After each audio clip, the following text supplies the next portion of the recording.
ظهور الجن والعفاريت في الريف والمناطق الزراعية ظاهرة مرعبة جدا، وفي قصص معروفة وفي قصص مش معروفة. بس أنا النهاردة هحكي لكم عن بعض القصص اللي تعرضت لها بنفسي، وكمان قصص لناس أعرفها. بس خد بالك، كل الأحداث اللي هتتحكي النهاردة حقيقية 100% وبدون أي تحريف. كنت متعود في فترة من فترات حياتي على زيارة قرايبي في البلد، وكنت ساعات ببيت عندهم يوم كده ولا يومين. المهم إن أنا في كل مرة كان بيحصل لي شوية مواقف كده أكدت لي إن الأرياف دي عندهم موضوع الجن والعفاريت حاجة عادية خالص. يعني من أول ما يجي الليل ويبدأ صوت الصرصار بتاع الحقل ده يظهر، تحس كده إن الجو ما بقاش مريح خالص. مش نفس الجو اللي أنت بتشوفه الصبح، الخضرة والطبيعة والشمس والهواء. تحس الجو في حاجة مقلقة. ده غير بقى إن الأصوات اللي أنت بتسمعها، اللي هو أنت ما تعرفش دي أصوات بني آدمين ولا أصوات حيوانات ولا أصوات إيه بالظبط، تبقى أصوات مرعبة جدا.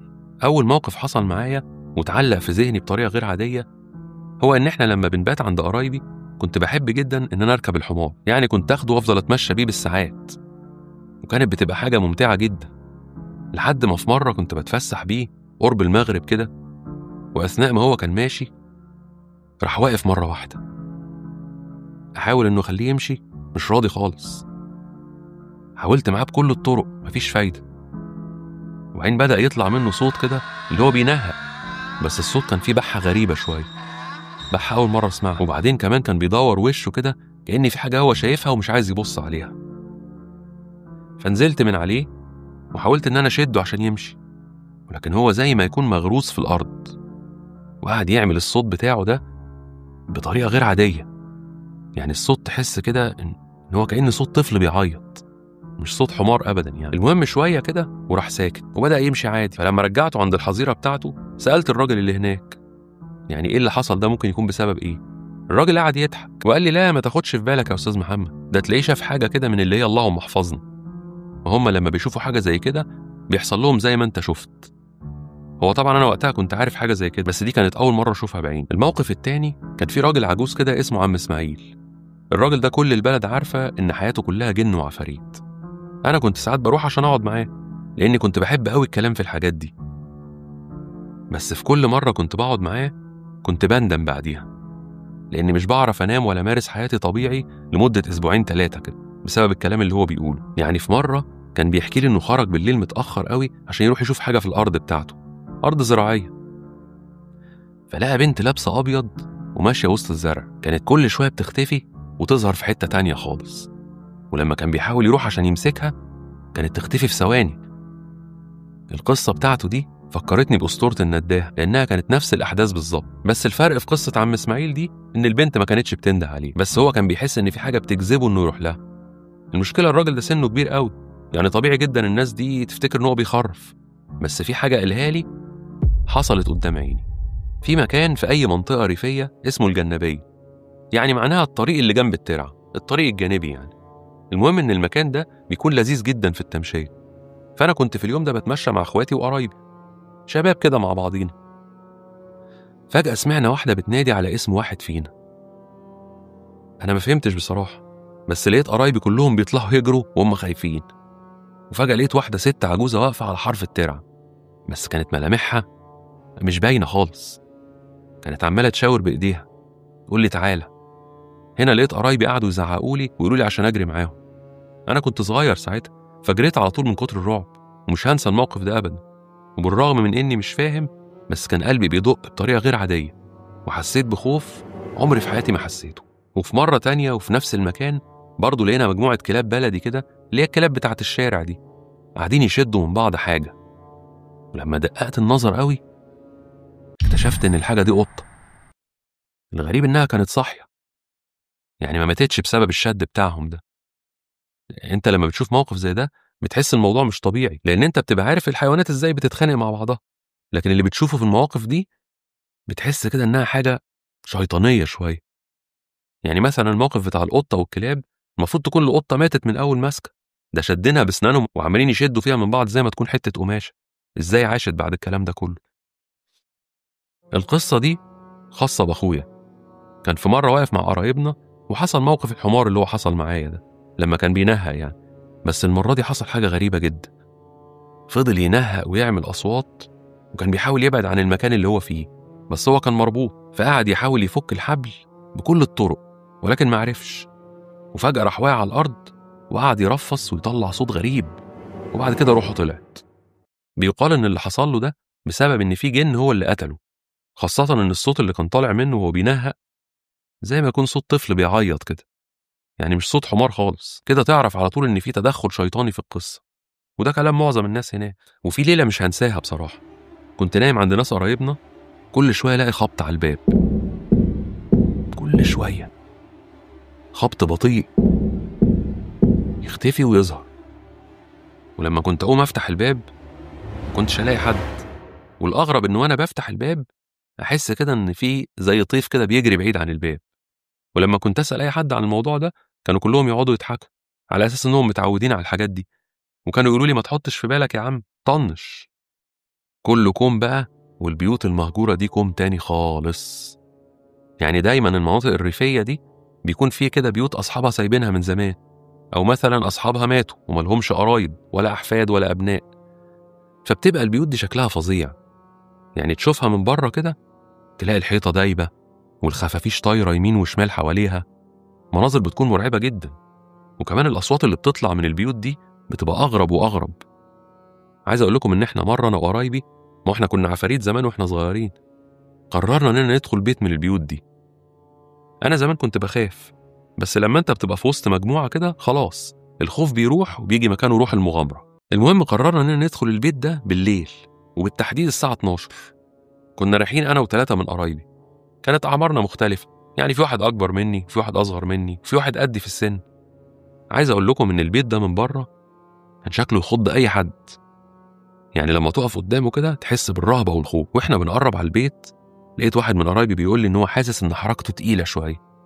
ما هي دايما الأماكن المرعبة دي بيبقى فيها حاجة كده زي طاقة سلبية، الطاقة دي ممكن تأثر على حركتك.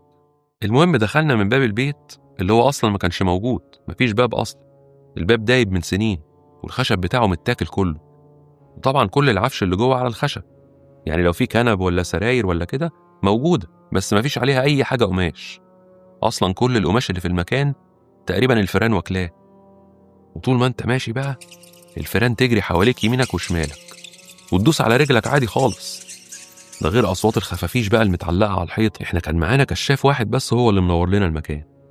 أنا مش عارف إيه التجارب دي، يعني ليه الواحد بيتخيل إن حاجة زي كده هيبقى فيها متعة. المهم لما دخلنا حسينا إن كأن في حد موجود معانا في البيت، وسامعين صوته ونفسه. الجدران بتاعت المكان كلها كانت واقعة، وإحنا ماشيين الكشاف اللي معانا راح طافي، وما كانش معانا غيره. الدنيا ضلمت تماما، ضلمة وأصوات خفافيش وفران عمالة تعدي من تحت رجلك، حاجة في منتهى الرعب. واللي زود بقى وغطى إن أنا وأنا ماشي حسيت إن في حد حط إيده على راسي. حتى أنا قعدت أسألهم مين اللي عمل كده على أساس إنهم بيهزروا مثلا أو كده، لقيتهم كلهم بيقولوا إنهم أصلا واقفين بعيد عني. كنا خايفين جدا بس ماسكين نفسنا ومطمنين إن إحنا مع بعض بس مش شايفين بعض، لحد ما فجأة لقينا أوضة من الأوض النور اللي فيها بينور وفي خيال ماشي كده جوه الأوضة، وهو بيعدي بيسد على النور. بس الخيال ده باين قوي إنه مخلوق كبير، مخلوق كبير جدا، مش خيال بني آدم خالص. عايز أقول لكم إن إحنا قعدنا نجري ونتخبط في بعض من كتر الرعب، وقعدنا نحاول نخرج من المكان لأن الدنيا لما ضلمت فقدنا الاتجاهات، ما بقيناش عارفين مكان الباب فين. وأثناء محاولاتنا للخروج سمعنا كده صوت كحة بني آدم، كحة بني آدم ناشفة قوي، والصوت كان طالع من الأوضة اللي فيها الضوء. بس الحمد لله واحد مننا قدر يوصل لباب البيت وقعد ينده علينا من هناك، واحنا من صوته عرفنا مكان الباب، طلعنا جري بره المكان. بصراحة كانت تجربة سيئة جدا، يعني لا يمكن أكررها تاني. مش عارف ليه الإنسان بيعمل في نفسه كده، إيه المتعة في كده يعني. المهم وبعد يومين نفس البيت ده كنا معديين من قدامه، لقينا واحدة ست عجوزة واقفة جنبه وكانت بتكنس الأرض. ست عجوزة شكلها طبيعي جدا، فواحد من قرايبي قعد ينده لها ويقول لها يا حاجة يا حاجة، لأن الوقت كان متأخر، مع إنها كانت بعيدة جدا ولكن كانت ملامحها باينة قوي، وشها شكله غاضب وسنانها مكسرة وشكلها مش مريح أبدا. يعني أنت لو شفتها مش هتقول إن دي بني آدم خالص. وفجأة اختفت. ناس قالت إنك لما بتعدي من جنب البيت ده في أوقات معينة يعني كنت بتسمع صوت أطفال بتعيط، أو طفل واحد بيعيط يعني كأن حد بيضربه. والصوت ده تقريبا لطفل عمره 6 سنين أو 7 سنين، كأن حد بيضربه أو بيعاقبه عقاب جامد. وأحيانا الناس كانت بتعدي من جنب البيت ده بتلاقي نار والعة حواليه، متعرفش إيه سببها. الحاجات دي ما تفهمش حقيقة ولا هي خداع بصري ولا تهيؤات، بس المشكلة إن الناس كلها كانت بتشوف الكلام ده. وهو لو خداع بصري كان واحد بس اللي هيشوفه، لكن كل الناس تشوف الحاجة دي في نفس الوقت، فده اللي مش طبيعي. أنا نفسي في مرة كنت معدي من جنب البيت ده بس كنت لوحدي، شميت ريحة بخور قوية جدا، كأن حد مولع البخور دي جنب مناخيري كده، ريحة قوية بطريقة غير عادية.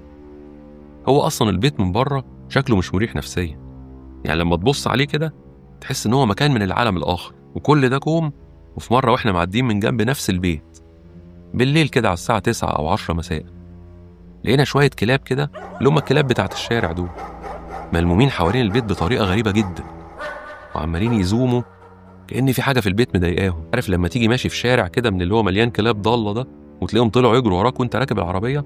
دول كانوا بالظبط نفس الشكل، كأن في حاجة في المكان مش مريحة. المرعب بقى إن في لحظة كده لقينا الكلاب دي كلها بتجري مع بعض في نفس الوقت، كأنهم شافوا حاجة مرعبة جدا جوه البيت. ولما بصينا على البيت لقينا أنواره كلها منورة. البلد اللي أنا كنت بروحها دي كان فيها كوبري كده بيوصل من قرية لقرية تانية. الكوبري ده كان تحتيه ترعة، بس الترعة دي ميتها واقفة خالص، اللي هي الترعة اللي بتلاقي ميتها لونها أخضر كده. فكان الناس بتقول إن هم بيشوفوا خيالات معدية على الكوبري ده دايما يعني، والخيالات دي بتكون شايلة كفن، ولما كان حد يحاول يقرب منهم كانوا يختفوا على طول. بعض الناس قالوا إن هم كانوا أحيانا بيشوفوا الخيالات دي بترمي الكفن ده في الترعة تحت الكوبري، وقصص كتير بقى من النوع ده. أنا بصراحة ما كنتش مصدق في الحاجات دي، بس في مرة شفت بعيني خيال بني آدم واقف وسط الغيط اللي جنب الكوبري ده. الكلام ده كان بالليل، يعني مثلا على الساعة 10 بالليل 11، وفي الوقت ده ما بيكونش في حد أصلا واقف بيزرع أو واقف مثلا يباشر الأرض بتاعته. لما شاورت له قلت له سلام عليكم، فما بصليش، ملامحه ما كانتش باينة خالص، وبعدين لقيته بيتحرك ببطء وراح ناحية الكوبري. ولما بقى واقف في نص الكوبري بالظبط حسيت كأن في حد شاله وراح رميه في الترعة، وبعد كده طلع دخان اسود من المكان اللي اترمى فيه. الواحد ياما شاف مواقف مرعبة في البلد دي، يعني انا كنت ساعات اروح ابات عندهم بالاسبوع. خلال الاسبوع ده يحصل حاجات كتير جدا مرعبة. يعني نفس الترعة دي شفت فيها مرة جثة حد ميت، بس الجثة دي كانت بتعوم في الترعة، يعني وش واحد ميت بس بيعوم. ولما الناس اتلمت عليه عشان يشوفوا فيه ايه ملقوش حاجة. كنت زمان لما بسمع صوت الغراب بحس ان صوته رخم كده، من زمان وانا عندي الاحساس ده، بس صوت الغراب اللي في البلد دي كان مختلف تماما. يعني في ليلة معينة كده وفي ميعاد معين تسمع الصوت ده بس يخلع لك قلبك، وتحس انه معاك في الأوضة، والصوت يصحيك من النوم من قوته كأنه بينده عليك بالظبط. وموقف تاني مرعب جدا، وهو ان في آخر البلد وجنب الترعة اياها دي كان في شجرة هناك. الشجرة دي اللي هي شجرة الجميز، عارفينها؟ كل الناس كانت بتقول انها مش طبيعية، محدش يقرب منها، وبالذات بعد المغرب، ولا أطفال ولا كبار، وحتى الحيوانات كانت بتبعد عنها، ولا يمكن تلاقي حيوان واقف جنبها. وفي يوم كده واحد قريبنا كان راجع من الغيط بعد المغرب بشوية، فكان عايز يختصر الطريق لبيته عشان كان تعبان وعايز يروح بسرعة، بس مفيش طريق مختصر غير اللي جنب الشجرة دي. لما قرب منها سمع صوت حد بينادي عليه، قعد يبص حواليه، مفيش حد، الدنيا ساكتة خالص، والهوا واقف كمان، بس الصوت كان واضح جدا، فخاف وبدأ يجري. كان بيحلف لنا انه حس بان في ايد بتشده من هدومه، ولما وصل البيت كان مرعوب جدا، اتفاجئ ان هدومه متقطعة من مكان الحد اللي كان بيشده ده.